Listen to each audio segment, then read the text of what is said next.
The University of Detroit Mercy presents another brand new episode of Ask the Professor, the radio show on which you match wits with University of Detroit Mercy professors in an unrehearsed session of questions and answers. Today's program was recorded using Zoom video conferencing technology. The University Tower chimes ring in another session of Ask the Professor, the show on which you match wits with University of Detroit Mercy professors in an unrehearsed session of questions and answers. I'm your host, Matt Mayo, and let me introduce to you our panel for today. We're starting where I want to start today. It's Professor Beth Oljar. Oh, wow. I'm so flattered. Thank you. How was your wrap-up of advising and registration craziness, Beth?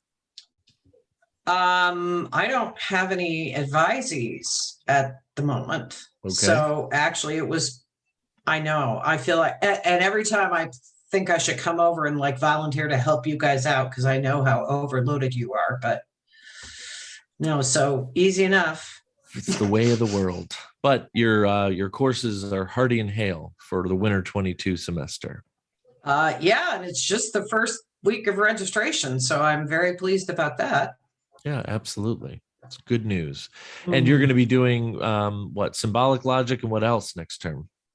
Contemporary moral problems, so the abortion discussion, and honors ethics.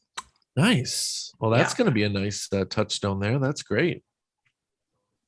Yeah. Anything special planned for the honors ethics? I hadn't been thinking so much about that as about the because the theories are going to be the same pretty much that we teach, but in moral problems, thinking about what I wanted to do there, racism, Black Lives Matter, and policing and crime, all of those sorts of things. Some light and fluffy topics to keep the students interested. Well, yeah, the point is just to show this is amenable to actual rational analysis and not just your gut opinion or your religious teaching, right? There are other ways of thinking about these things. Very good. Thinking is okay. Thinking is fun. Thinking is hard work. It's subversive and free and revolutionary and dangerous. Also, and we like it. Professor speaking of revolutionary and dangerous, Professor right. Stephen Manning. Exactly. Has cocktail hour begun? Got a little tongue tied, but it's good to see you, Stephen. Good to see you. What's the follow-up? Oh my gosh, what's the follow-up from the Carter book? What have you moved on to? The 24th volume of a Sicilian, Andrea Camilleri is the author. It's an Inspector Montalbano thing. Takes place in Sicily. There are 28. Oh, wow. I just finished the 24th, but I've started, I recently started the latest Jonathan Franzen novel. I'm a big fan of Franzen. His latest one called Crossroads is out, and I'm in about 80 or so pages of it. I've read him before. He's pretty good. Yeah. Nice. Yeah, this is his fifth one, I guess. He writes one every once in a while. Actually, his first one was called The 27th City that he wrote in 88. And the picture of him in the back, it looks like he's one of our students. And then when I saw this, I said, well, 88, 98, 108, this is like 35 years old. This picture of him and the novel. So I think this is his fifth. I just love the way he writes, and I like his themes, and he's he's the guy you may remember that Oprah picked one of his novels, I forget which one, as a book club, and he took exception to it that, I can't be writing serious literature if Oprah put it on her list. And so therefore got in trouble with Oprah. I think she invited him on later, and anyway. I try to avoid all that stuff and just read the stuff. He's just an excellent writer. That's awesome. Professor Mara Livesey is here. What's on your reading stand right now, Mara? Oh, let me tell you. So what I just finished was the entire series Wheel of Time. It's a 14 book, just really excellent high fantasy. And I just shifted into reading Kindred by Octavia Butler as a part of the science, technology, and race learning community. It's intense, but I like her writing. I've read some of her stuff before. It's good. Nice. And you're a George R.R. Martin fan too, right? Yeah, he's Yeah, a good but writer. he will never publish again, ever. So I've kind of given up. Now, Mara, do I have this right? Wheel of Time. I've been seeing commercials like crazy. I think it's going to be a series on Amazon. Next week it comes out on Amazon Prime. Josh and I are just losing our minds. That's awesome. Well, Totally Drew and awesome. I'll have to check it out then. Wheel of Time. Okay. Yep. It's excellent. And last but most certainly not least, it's Professor Dave Chow. Pleasure to be here as always. Excellent. So what's in the hopper? What's your special project of the moment, Dave? I am working on Ski-Doo at the moment. Really? So I will be drawing lots and lots of snow and Ski-Doos and snowmobiles and stuff. So you might say that you're getting into horseless sleighs. But some of these things are absolutely amazing. But I'm like, well, I got the NDA clamped all over me right about now, so I can't talk too much about it. But if you guys want to talk about good reading, right next to my desk, Crap Taxidermy. Interesting. It's an amazing book on horrible taxidermy. That's great. I mean, it's absolute. I mean, we're talking like amateurs who don't know what they're doing, and you know what some people do with deer heads, and it's bordering on sacrilegious, almost defiling an animal to a certain degree. But then there's also something folksy about these people genuinely trying to do their best at taxidermy. Very interesting. You could have taken that in so many different ways. I half expected you to hold up a book that said like the jet ski style guide. Oh my God. Wow, It's a that's bunny crazy. crow? Yes. What is this island of Dr. Moreau? I Or know. No, I mean, seriously. some of these are just like people, this is like jackalope, or like, jackalope, sure. and just weird things like that. And some people just don't understand like animal anatomy. And that's why, like, when I go to the Field Museum in Chicago, I'm absolutely amazed at how some of those people, because they pretty much just skin the animal, but still takes some innate skill as far as like understanding anatomy to sculpt, what's underneath. Yep. So, but some of these things in this book are so god awful. I mean, I admire the attempt, but some of these are pretty bad. That's all. So for those of you who are into cats, that's Oh not, no, that's the not good. face. That's Sick. not a Okay, good that's thing. enough. I That's normally enough. That's don't enough. like Put it the word away. unnatural, but Yeah. that's unnatural. it's very That's unnatural. Like splicing an elephant and a pot-bellied pig. Yeah. South like Park. I mean, that's almost like And big. crossbreeding like a dachshund and a Great Dane. It's like, it should never happen. Okay, well, with that as our transition, this is a program where you can send us questions regarding anything. However, there's a few things on the list of questions we will never read on the air. If you stump the panel, you win one of our prizes. If you don't stump the panel, you win one of our prizes. You can send us the questions in a number of ways, emailing us at atp@udmercy.edu. Find us on Facebook and Instagram, or listen on your favorite smart speaker by asking it to play Ask the Professor at University of Detroit Mercy. Even though I think that you're going to regret me bringing these questions up, they're not as bad as that book, by the way. Oh, It's nothing just is. going to leave us with a grumbly tummy at the end of today's episode, because I have a set of questions from Professor Dr. Oljar's Honors Intro to Philosophy, written by student Fadi Korea, also in my classes this semester, and they are all about food. Food. I think I may have mentioned food or cooking or something as a possible theme. There we go. Food times 3. Got it. Okay. Mhm. Food. Okay. What vegetable by some is called a courgette?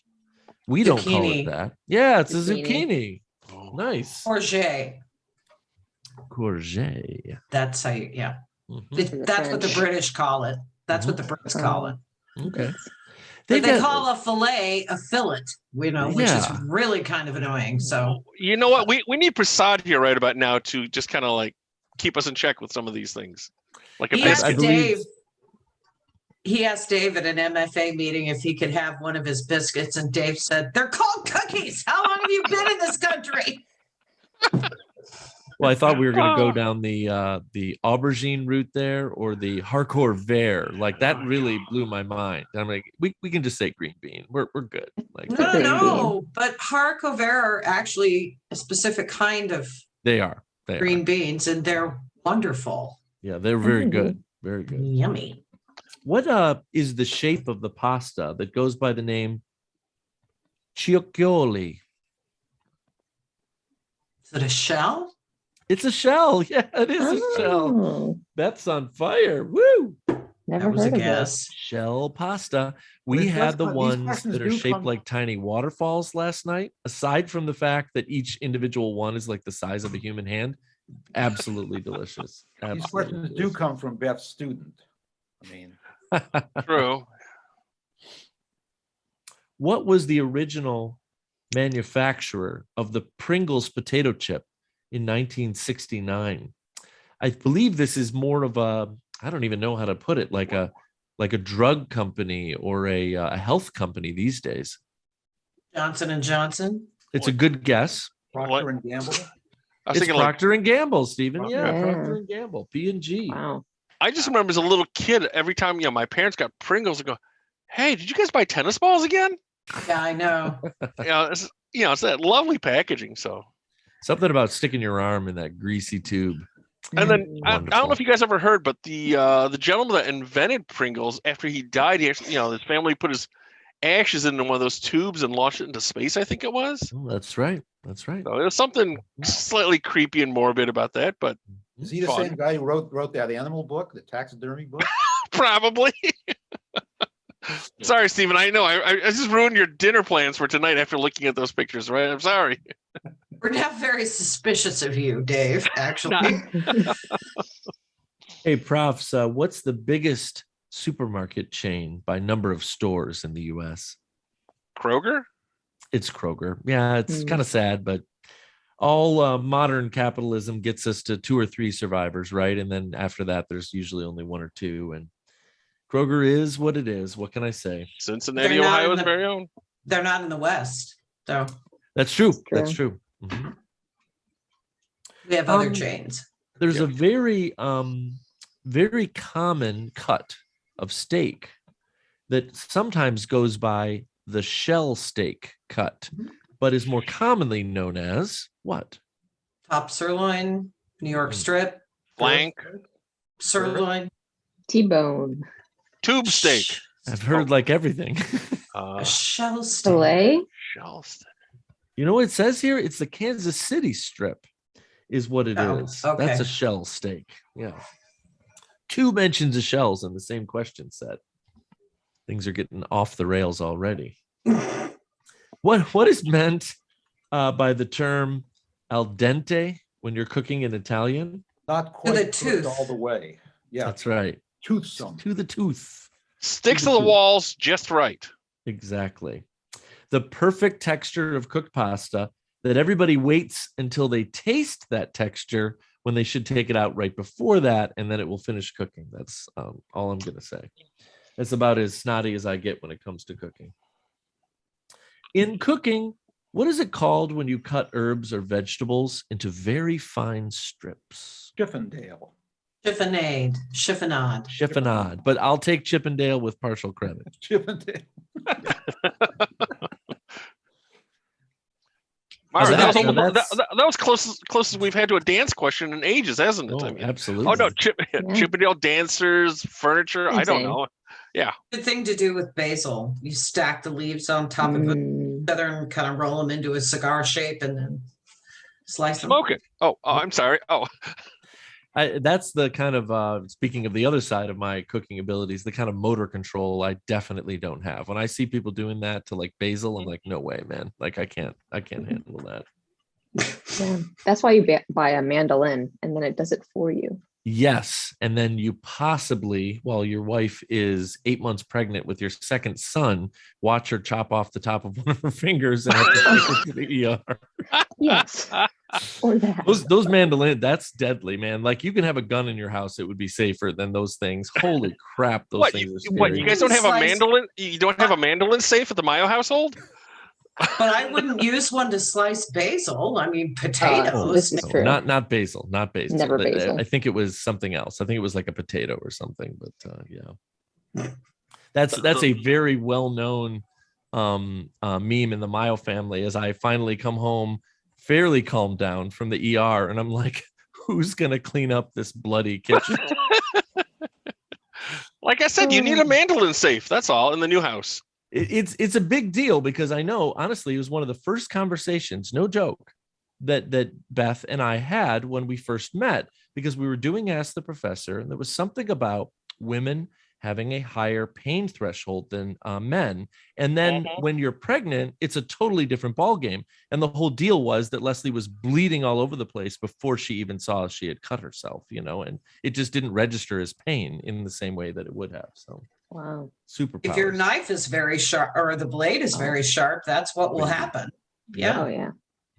What is the word that starts with the letter M, just like Matt, that is an Italian sweet wine, sometimes called a fortified wine? Marsala. Marsala, yes. How about a good chicken marsala right now? That sounds delicious. From Eddie's Gourmet over on Greenfield. Be still my beating heart. By just a few weeks, if you know your traditions of Detroit, this pop is the oldest soft drink in the U.S. It could have been Werner's, which came a close second by a few weeks, but it actually ends up being what? Fago? Moxie? Nope. What? Oh, that's Town a Detroit Club. Town Club. No, it's a national brand that just beat Werner's to be the oldest pop in the United States. Hold on. Coca-Cola? No, not Coke. Right? Some root beer. See, I kept on thinking it was Moxie, but Dr. Pepper? It says here it's Dr. Pepper. It says here it's Dr. Pepper. Who, by the way, according to a dad joke I told my students this morning, what kind of doctor is Dr. Pepper? A physician. I had to type it into the chat for them to get the full effect. Yeah, that's pretty brutal. There go the pretty brutal. Yeah, there go your evaluations. Steven, I think I just passed a stone on that one. So thanks, Fadi, for sending in those questions. We've got another set of questions here. Beth is just, it's just raining questions in Beth's Honors Intro to Philosophy. These are from Mia Kassar. Mia Kassar sent these in. And I paired them together for a reason. The culinary arts. So we must leave this show with a grumbling tummy. We must. And then fill it with frozen pizza, which is my plan. Oh, what a great idea. That sounds awesome, actually. I got my mac and cheese on the stovetop right now, so. I'll cook it first. I won't. One would hope. Hey, professors, what's a nigiri? Nigiri. Sushi. Yeah. Mm-hmm. It says, can you tell what type of sushi it is? Can you describe it? One big finger long length piece, about $4 a piece. That help? Piece of fish. Yeah. It says here. Delicious. It's not a roll. It's just a wad of rice that's topped with seafood. Okay. Okay. Yeah. Ooh, okay. There are 4 vitamins that strawberries are very rich in. Can you name 2? K. E. I think we got it. Oh. They are in total B6, K, E, and C. And we hit 2 of those very, very quickly. Okay. I was going to say C, but. Strawberries are a superfood. Strawberries and pumpkins. If that's all you ate, you pretty much would be completely all set. Now, what's the thing about strawberries? Are they considered a fruit or a vegetable because the seeds are on the outside? How's that work again? Something like they're not even a berry. They're just the only fruit that has seeds on the outside, I think. Yeah. Okay. All right. Yeah. I knew there's something to it. So. It used to freak me out when you ate them. It was like you were eating rocks because sometimes the seeds would be really hard. And I'm like, why am I eating this? But you get older, your taste change. The texture is quite pleasing now. If they're fuzzy, don't eat them. Don't if eat they're them white and fuzzy, don't eat them. Yeah. Good call. It's the winter warmth. Oh my gosh. Which country exports the world's most mangoes? 42% of the world's mango production is only from one country. Mexico? Mm-mm. Puerto Rico? Nope.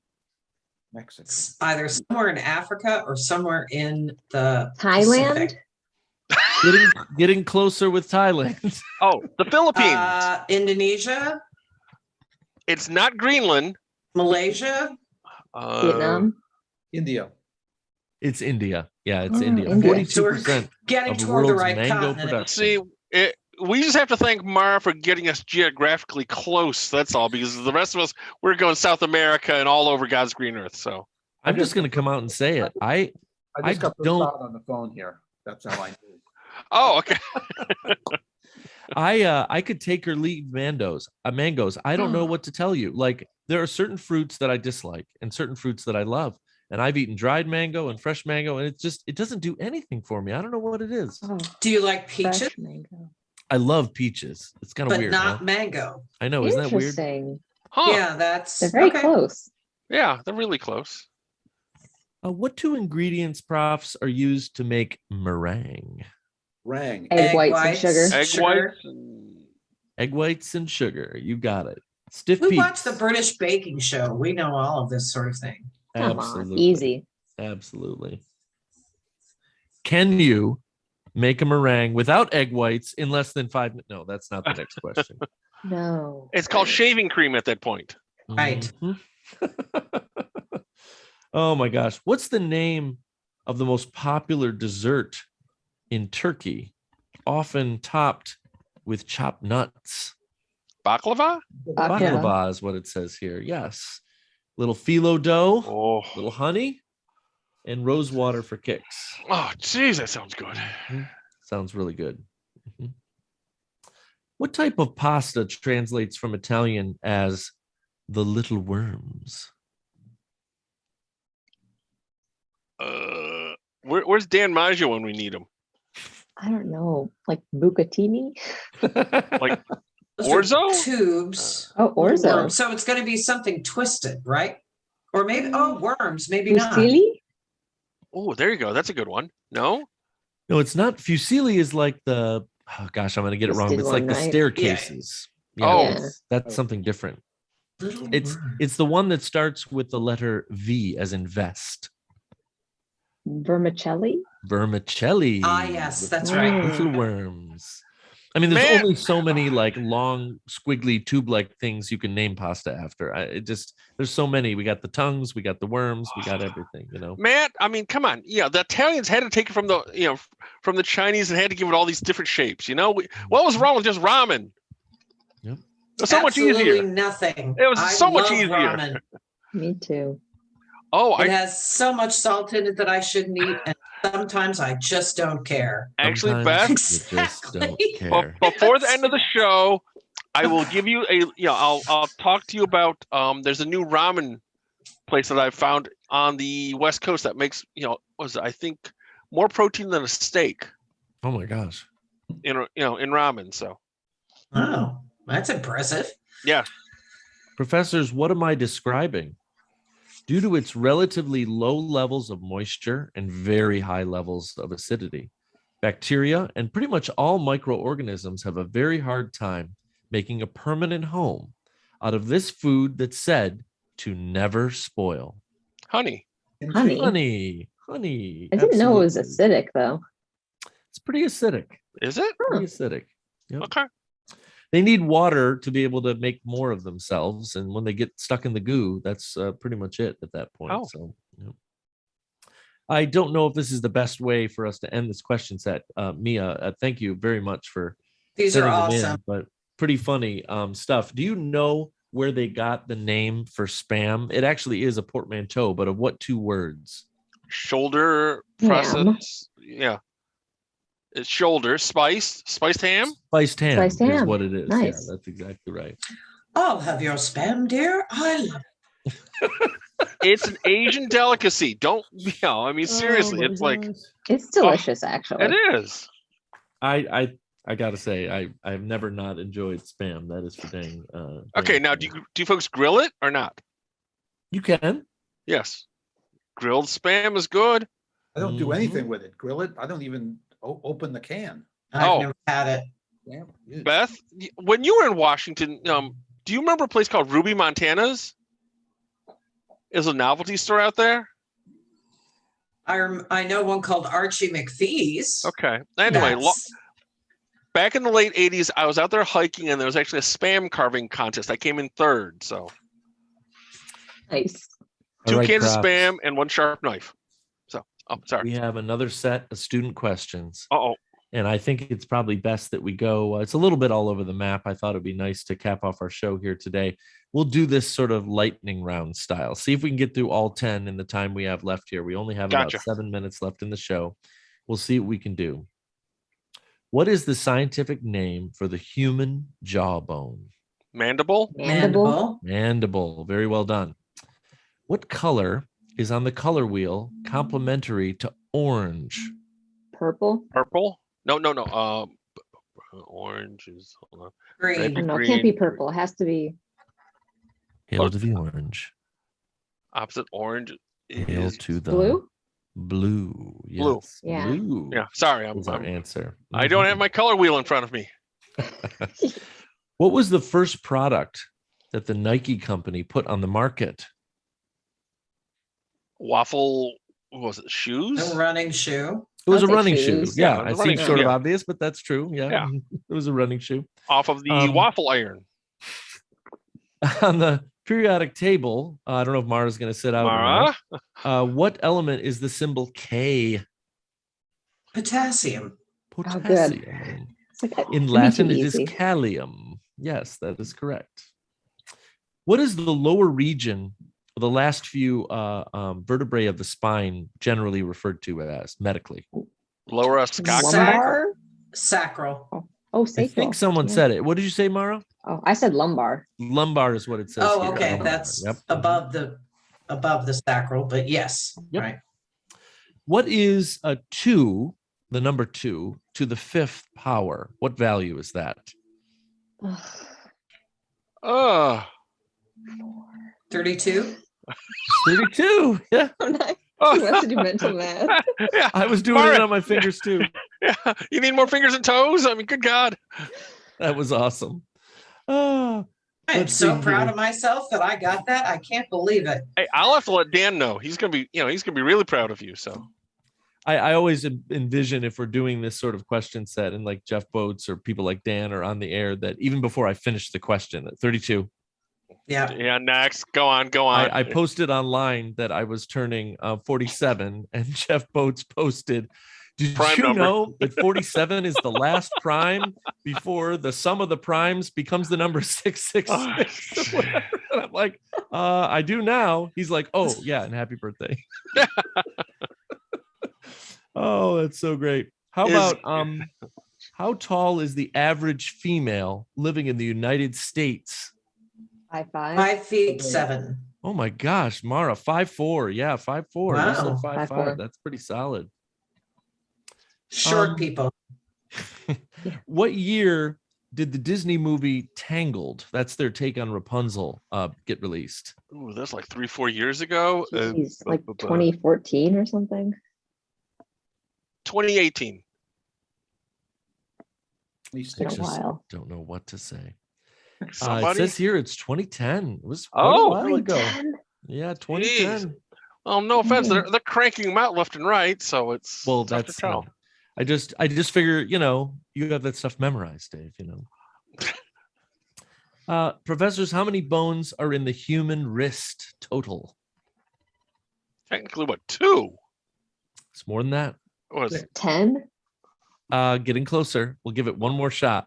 Wait, Stephen, Beth, 12. 16. come on, Stephen, bring us home.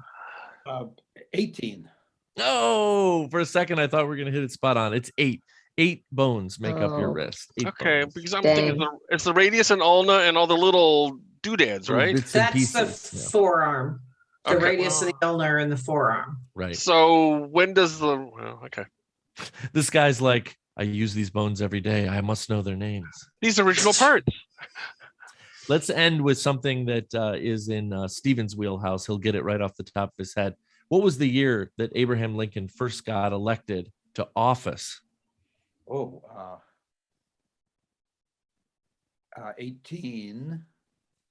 18 something, right? Correct. 56. I'm That's what I thinking thought. that the student might have meant when he first became president of the United States, which would have been what? 1860. It says No, that's- 1861. Does that make sense?